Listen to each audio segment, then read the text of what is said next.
Você realmente acredita que o Grêmio eliminou todos os Fúrias da Noite do mundo sozinho? Usando apenas algumas bestas e veneno? A verdade é que a franquia Como Treinar Seu Dragão tentou mascarar por trás de um final feliz é muito mais perturbadora.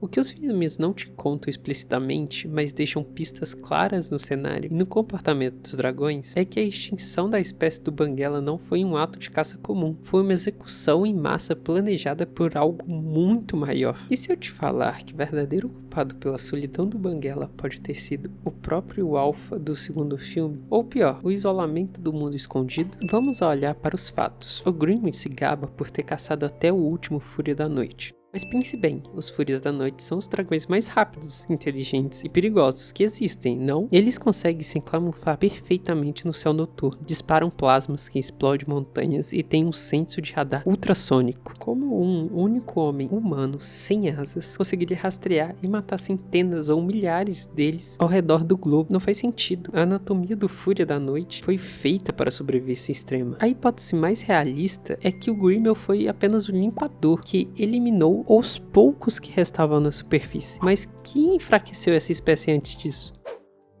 Aqui entra a primeira grande teoria, a Guerra dos Alfas. Os Fúrias da Noite eram independentes demais, eles não se curvavam facilmente. Dragões gigantes como o Besta Bestial e o Morte Rubra controlavam colônias inteiras pelo medo. Um grupo de Fúrias da Noite livres era uma ameaça direta ao controle desses alfas. É altamente provável que uma guerra biológica entre os próprios dragões tenha dizimado a maior parte da espécie do Banguela, deixando apenas sobreviventes fracos e solitários, alvos fáceis para um homem como Grimmel, preparado para matá-los. Mas a teoria ainda fica mais profunda quando analisamos o terceiro filme, quando Soluço e o Banguela finalmente encontram o mundo escondido. O que nós vemos lá? Milhares de dragões de todas as espécies vivendo em harmonia, inclusive as Fúrias da Luz. Preste muita atenção nisso. Se a Fúria da Luz estava lá, por que não havia nenhuma Fúria da Noite? Eles são subespécies quase idênticas. Se o mundo escondido era um santuário supremo, o lugar onde os humanos jamais pisou, o Grimmel nunca poderia ter entrado lá para caçá-los.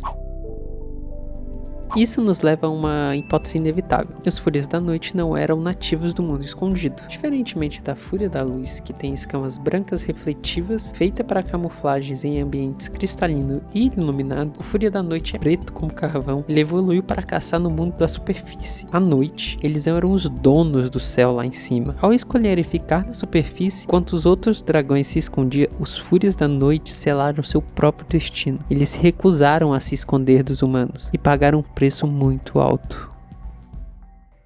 Agora vamos quebrar a maior linha de raciocínio do filme. Se tudo isso for mentira para proteger a própria espécie, hein? O mundo de Como Treinar Seu Dragão é muito vasto. Os vikings de Berk conheciam apenas uma pequena fração do oceano. O próprio Grimmel tinha uma visão limitada do mundo. Dizer que o Banguela é o último é uma afirmação baseada apenas no mapa que eles tinham. A maior hipótese defendida pelos fãs é que os Fúrias da Noite sobreviventes perceberam a ameaça humana muito antes do Banguela nascer. Afinal, eles são os dragões mais inteligentes da lore. Se eles viram sua espécie ser caçada, eles não ficariam esperando a morte. Eles voariam para além dos mapas conhecidos, para a terra onde os vikings jamais conseguiriam chegar, devido ao frio extremo ou tempestades eternas. E o Banguela só ficou para trás por um desses motivos. Ou ele era jovem demais para acompanhar o grupo, ou ele acabou se perdendo da sua verdadeira colônia quando a tempestade da Morte Rubra o aprisionou na região de Berk, ali no primeiro filme. E no final das contas, a história do Banguela se tornou ainda mais épica do que seria. Ele não é mais só um sobrevivente de uma caçada simples, ele é o último bastião de uma raça orgulhosa que se recusou a fugir para o subsolo e preferiu lutar pelo céu até o fim. Mas e você? Qual dessas teorias faz mais sentido na sua cabeça? O Grimmel realmente teve a ajuda de outros alfas? Ou existem outros Fúrias da Noite escondidos em partes do mundo que o Soluço nunca descobriu? Deixe sua teoria aqui nos comentários, se inscreve para não perder os próximos vídeos, os próximos mistérios desse universo de Como Treinar Seu Dragão. E até o próximo vídeo.